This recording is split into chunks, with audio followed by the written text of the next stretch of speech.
శాంతి. ఓ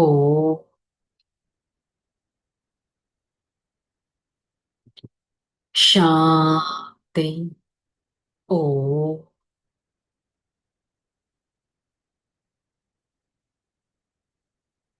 శాంతి. ఓం శాంతి. నేను ఆత్మ సుఖ స్వరూపాన్ని సదా ఈ సుఖమయ జీవితాన్ని అనుభవం చేసుకునే వారిని నాకు పరమాత్మ లభించారు. ఎంతటి సుఖం లభించింది! సదా ఈ పరమాత్మ స్మృతితో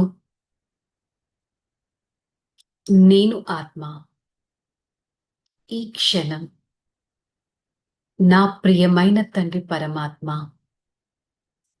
వారి సన్ముఖంలో ఈ జ్ఞాన మురళిని వింటున్నట్టు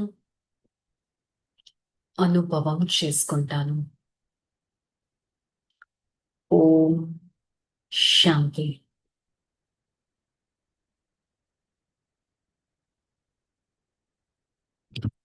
ओम शांति. मुरली डेट 10/6/2025. आज का हेडिंग, मीठे बच्चे, तुम्हें श्रीमत पर सबको सुख देना है। तुमको श्रेष्ठ मत मिलती है श्रेष्ठ बनकर दूसरों को बनाने के लिए। भगवान हमको श्रेष्ठ मत देता है, हम आत्मा श्रेष्ठ बनना और दूसरों को बनाना है. సో ఈరోజు బాబా చాలా ఇంపార్టెంట్ పాయింట్ మనం డే టు డే లైఫ్లో మిస్ అయ్యేది చెప్తున్నారు. మధురమైన పిల్లలు, మీకు శ్రీమతం ఒక ఇన్స్ట్రక్షన్, ఒక డైరెక్షన్, ఒక శ్రేష్టమైన మతం లభిస్తుంది. ఏంటది? అందరికీ సుఖాన్ని ఇవ్వాలి. శ్రేష్టమైన మతం లభిస్తుంది. సో శ్రేష్టంగా అవ్వాలి, ఇతరులను తయారు చేయాలి. నిన్నటి మురళిలో కూడా చెప్పారు కదా, మన డిక్షనరీలో అప్రియులు అనే వారే ఉండకూడదు. ఎవరు ఎలా ఉన్నా ఫస్ట్ మీరు మర్సిఫుల్ గా ఉన్నట్టయితే ఆటోమేటిక్ గా వారు కూడా మారుతారని నిన్న కూడా తెలిసింది. సో మనకి భగవంతుడి డైరెక్షనే అందరికీ సుఖాన్ని ఇవ్వడం. చెక్ చేసుకుందాం. మన లైఫ్ లో మనస వాచ కర్మన ఎవ్వరికి దుఃఖం అయితే నేను ఇవ్వటం లేదు కదా. ప్రశ్న, रहमदिल बच्चों के दिल में कौन सा लहर आती है, उन्हें क्या करना चाहिए? जो रहमदिल बच्चे हैं उनकी दिल होती है हम गांव गांव में जाकर सर्विस करें. आजकल बेचारे बहुत दुखी है, उसको जाकर खुशखबरी सुनाइए. विश्व में पवित्रता, सुख और शांति की दैवी स्वराज्य स्थापन हो रहा है. यह वही महाभारत लड़ाई है. बरोबर इस समय बाप भी है, अभी बाप आया है. మరి ఎవరైతే మర్సిఫుల్ హార్ట్స్, దయాత హృదయాలు ఉంటారో ఆ పిల్లల బుద్ధిలో ఏ అలలు నడుస్తూ ఉంటాయి. ఎవరైతే చాలా దయా భావన కలిగి ఉంటారో వారి హృదయంలో అనిపిస్తుంది, అరే నేను భగవంతుడిని తెలుసుకున్నాను. భగవంతుడు నిరాకారి, పరంపిత పరమాత్మ, సుప్రీం సోల్, సుప్రీం టీచర్ నేను తెలుసుకున్నాను కదా.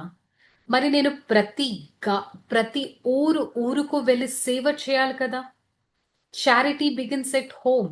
ఫస్ట్ నా ఇంట్లో వాళ్ళకి తెలుసా భగవంతుడు నిరాకారుడు, పాయింట్ ఆఫ్ లైట్ ఈ భూమి మీద అవతరించారు అనేది. ఈ రోజుల్లో ప్రపంచం అంతా ఎంతో దుఃఖంగా ఉంది. వారికి ఒక గుడ్ న్యూస్ వినిపించాలి. ఈ ప్రపంచం పునరావృత్తి అవుతుంది. మళ్ళీ శాంతి స్థాపన, ఒక సత్యుగం, ఒక దైవీ స్వరాజ్యం స్థాపన అవుతుంది. వరల్డ్ సైకిల్ డ్రామా వీల్ ముందుకు వెళ్లాల్సిందే. ఇది అదే మహాభారత యుద్ధం. ఈ సమయంలో బాబా మన తండ్రిగా ఉన్నారు. వారు మన దగ్గరికి వచ్చారు, మనల్ని ఆ విధంగా తయారు చేస్తున్నారు. మరి నేను ఆత్మ ఏ విధంగా తయారవుతున్నాను, ఎలాంటి స్థితిని మెయింటైన్ చేస్తున్నాను అనేది చెక్ చేసుకోవడం చాలా ఇంపార్టెంట్. मीठे मीठे बच्चे यहाँ बैठे हैं तो जरूर समझते हैं.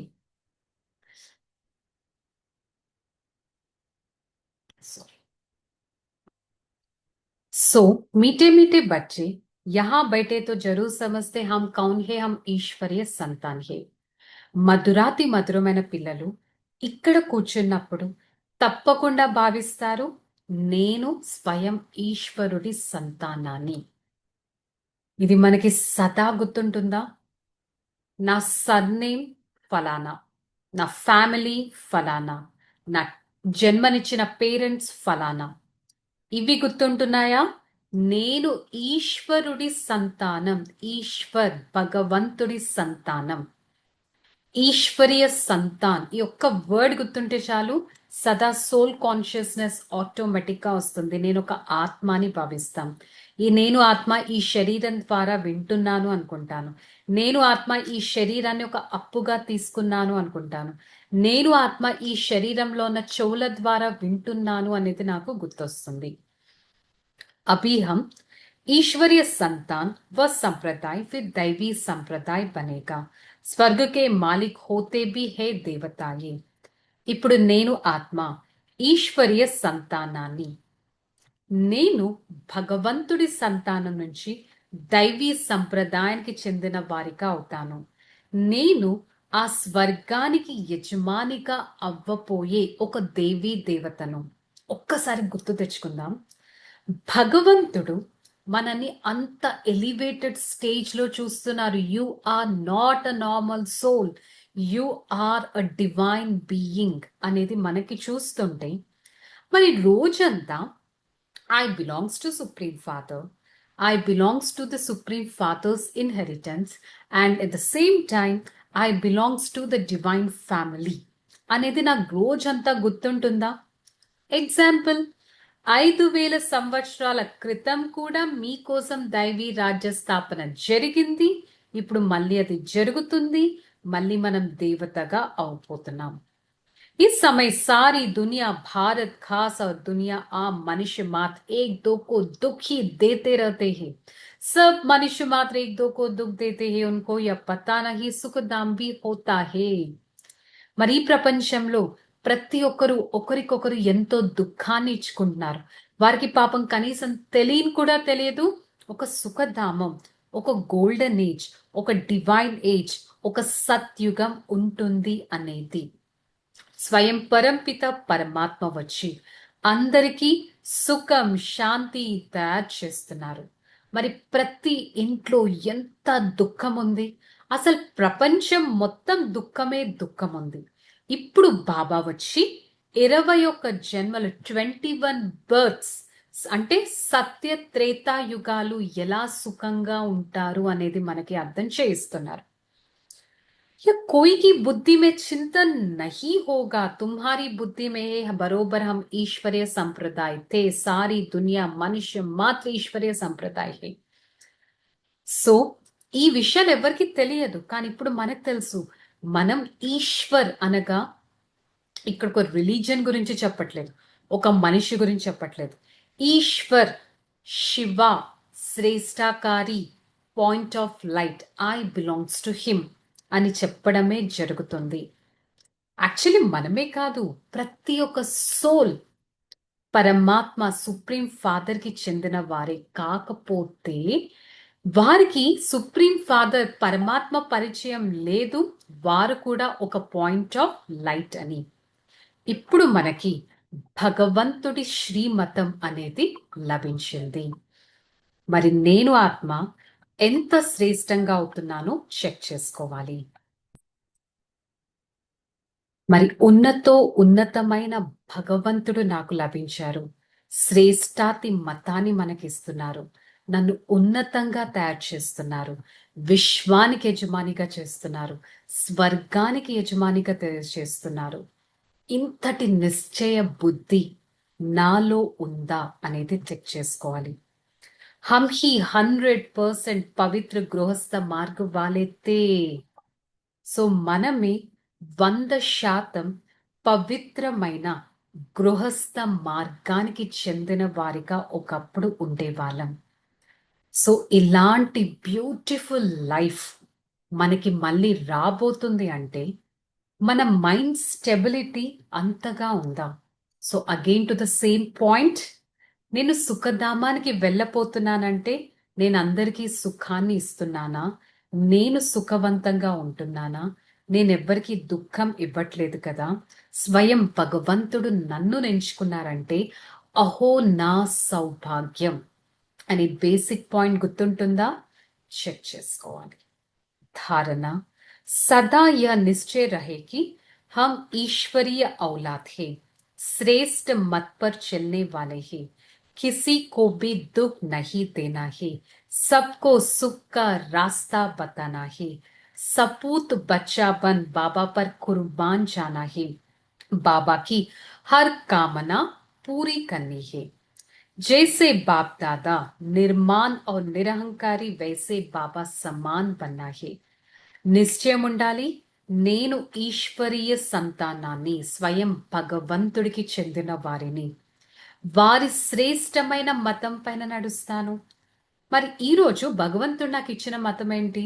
సుఖంగా ఉండాలి, ఎవరికి దుఃఖం ఇవ్వకూడదు, కాబోయే డివైన్ ఫ్యామిలీలోకి మనం వెళ్తాం, మన ఫ్యూచర్ని మనం బిల్డ్ చేసుకోవాలని రకరకాలుగా చెప్పారు. ఇదే భగవంతుడిచ్చే శ్రేష్టమైన మతం. ఫర్ ఎగ్జాంపుల్, నేను ఈరోజు మురళి మిస్ అయ్యానంటే నేను ఈ పాయింట్స్ మిస్ అయినట్టే కదా. సో అందుకని బాబా ఏం చెప్తున్నారు? కభీ భీ శ్రేష్ఠ మత్ కో మిస్ నహీ కర్నా. ఎవ్వరికి దుఃఖాన్ని ఇవ్వకూడదు, అందరికీ సుఖం యొక్క దారి చూపించాలి. నేను భగవంతుడికి చెందిన వారినంటే వారిపైన నేను ఎంత సాక్రిఫైస్ చేస్తున్నాను. భగవంతుడి పైన బలిహారం అవ్వడం అంటే మన ఫ్యామిలీ, మన లైఫ్ ని, జాబ్ ని వదలటం కాదు. మనస వాచ కర్మన, తనువు మనస్సు ధనంతో అతని పైన నేను కంప్లీట్ బలిహారం అవుతున్నానా? మరి భగవంతుణ్ణి నిరహంకారి అంటారు. ఎంతో మంది మీరు రాళ్ళు రప్పలు కొనాల్లో ఉన్నారని భగవంతుడికి కోపం వచ్చినప్పుడు తిడతారు. మళ్ళీ ఆ భగవంతుడిని, ఏ భగవంతుడా నా పైన దయ చూపించు అంటారు.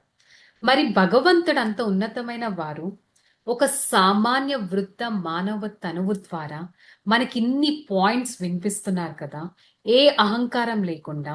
మరి నాకు బాడీ కాన్షియస్నెస్ వచ్చేసి నేను అహంకారిగా అవుతున్నానా లేక అహంకారిగా అయ్యానా, అతని సమానంగా అయ్యానా చెక్ చేసుకోవాలి. वरदानम, स्व उन्नति द्वारा सेवा में उन्नति करने वाले सच्चे सेवादारी भव. స్వయం యొక్క ఉన్నతి ద్వారా సేవ ఉన్నతి జరుగుతుంది. వారే సత్యమైన సేవాద్వారులు. స్వయం యొక్క సేవతో విశ్వ సేవ అవుతుంది. స్వయం సేవతో విశ్వ సేవ అవుతుంది. ఎవ్వరికి నోటి ద్వారా భగవంతుడి పరిచయం ఇవ్వాల్సిన అవసరం లేదు. నువ్వు ఒక ఆత్మ అనుకో, పాయింట్ ఆఫ్ లైట్ తెలుసుకో, వరల్డ్ డ్రామా విల్ తెలుసుకో, నోటి ద్వారా చెప్పాల్సిన అవసరం లేదు. మన శ్రేష్టమైన కర్మలు, మన బిహేవియర్స్, మన యాక్టివిటీస్ ద్వారా ఒక శ్రేష్టమైన ప్రేరణ ఆటోమేటిక్గా లభిస్తుంది. మనస వాచ కర్మన సదా సేవలో తత్పరులై ఉండాలి. శ్రేష్టమైన భాగ్యాన్ని అనుభవం చేసుకోవాలి. స్వయం ముందుకు వెళ్ళగలుగుతూ ఉండాలి. శ్రేష్టమైన కర్మ ద్వారా భగవంతుని ప్రత్యక్షం చేయగలగాలి. ఎలా చేయాలి? అండర్లైన్ పాయింట్, శ్రేష్టమైన యాక్టివిటీస్ కర్మ ద్వారా. स्लोगन, समीप आने के लिए सोचना, बोलना और करना समान बनना. బాబాకి సమీపంగా, భగవంతుడికి దగ్గరగా, అంటే అతను చెప్పిన పాయింట్స్కి నేను దగ్గరగా ఉండాలంటే నేను ఫస్ట్ ఏదైతే వింటున్నానో, నేను ఏదైతే చెప్తున్నానో, నేను ఏదైతే మాట్లాడుతున్నానో ఈక్వల్గా ఉండాలి. ఎగ్జాంపుల్, నేను దుఃఖం ఇవ్వకూడదని ఆలోచిస్తాను, మాటలో నేను దుఃఖం ఇచ్చేస్తాను, యాక్టివిటీస్లో దుఃఖం ఇచ్చేస్తాను అంటే जो सोचते बोलते करते इक्वल नहीं है. सो मैं आत्मा उस पर ध्यान देना चाहिए. आज मुरली का स्वमान, मैं सुख स्वरूप आत्मा हूं. ओके, चलो रिलैक्स, ఓం శాంతి. నేను ఆత్మ సుఖ స్వరూపాన్ని. ఆత్మనైన నా ముఖవర్చస్సులో సుఖపు కిరణాలు వ్యాపించి ఉన్నాయి. నా ముఖంలో ప్రతి అవయవం శీతలంగా శాంతపూర్వంగా అవుతుంది. ప్రతి అవయవం ద్వారా నేను శ్రేష్టమైన మార్గంలోనే నడుస్తాను. నేను సుఖ స్వరూపాన్ని, సదా శ్రేష్టమైన స్థితిని అనుభవం చేసుకుంటాను. నేను సుఖ స్వరూపాన్ని, నలువైపులా సుఖపు కిరణాలను వ్యాపింపచేస్తాను. నేను సుఖ స్వరూపాన్ని, ప్రతి ఒక్కరికి నా జీవితాన్ని ఒక సత్యమైన శ్రేష్టమైన కర్మలుగా చూపిస్తాను. సదా భగవంతుడి సేవలో ఉండి శ్రేష్టాకారి ఆత్మను, భగవంతుడి సమానంగా ఉండే నిరహంకారి ఆత్మను, I the soul, the bestower of happiness, I always try to remain happy and experience the vibrations of happiness all the time. I now experience the radiations, the waves which are actually coming through me, which are completely filled with happiness. Whoever comes into contact of these rays experience the same peacefulness and happiness. I am the point of light in the middle of this forehead, and I create my own fruitful karmic account where I don't care anything other than my own soul conscious stage. I am the point of light. I am the one belongs to the one Father. My Father is everything to me. Hey Father, thank you so much for showing me the path to experience happiness and to make others happy all the time.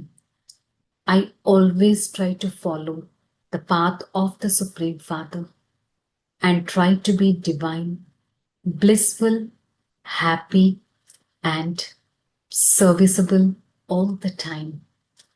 Om Shanti, Shanti, Shanti.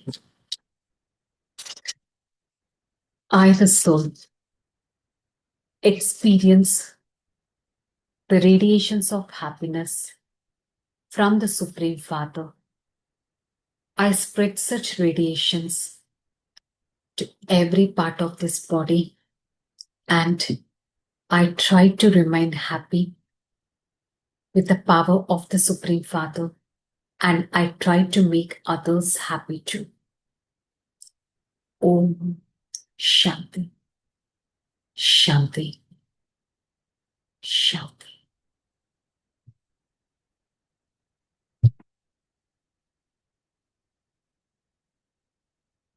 Shanti.